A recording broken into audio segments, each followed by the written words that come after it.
So as far as researching, obviously I know you probably, I'm assuming, and correct me if I'm wrong, you probably spend more time researching than you do writing.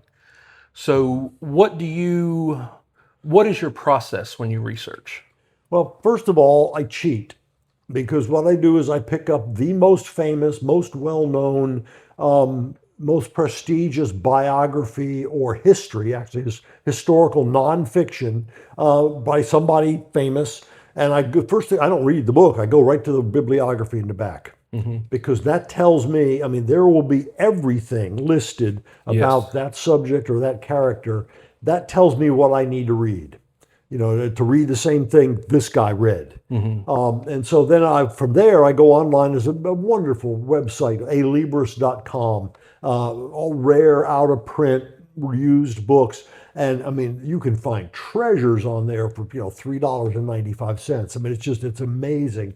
And I'll go and I will accumulate 40 to 50 books for every book that I write, and then sit down and start reading. Read the history first, get the facts straight, get the timeline straight, then start picking up the memoirs and, figure out who the characters are going to be. And then, find, Ulysses Grant's memoir, for example. I have the first edition of Light Horse Harry Lee's memoir, written in 1812. This is Robert E. Lee's father.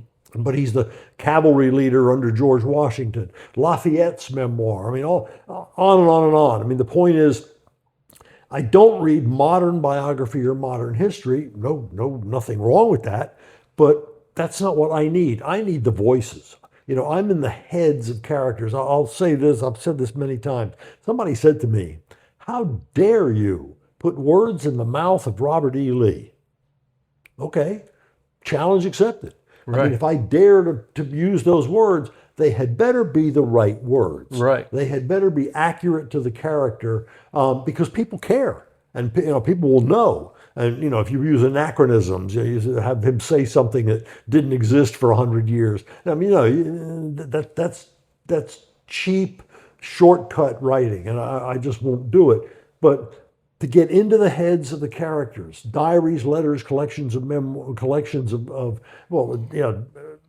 memoir. If somebody, not everybody wrote a memoir. George Washington didn't write a memoir. Lee didn't write a memoir. But so you have to get the memoirs of the people around them. And Walter Taylor, for example. Yeah, exactly. Walter Taylor is Yeah. a good one. Moxley Sorrell is a good one for Longstreet. And also, I'm glad I mentioned Longstreet. Some of those memoirs are problematic.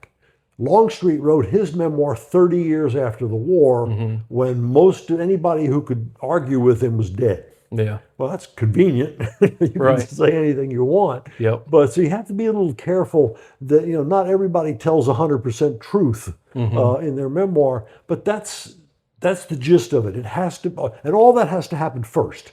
I know people that will write research.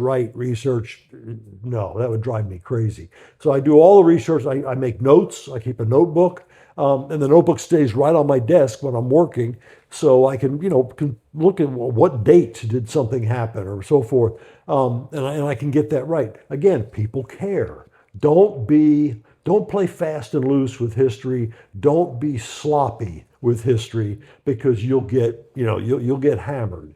And every now and then I make mistakes, and I know that. I mean, I've made a couple of beauties.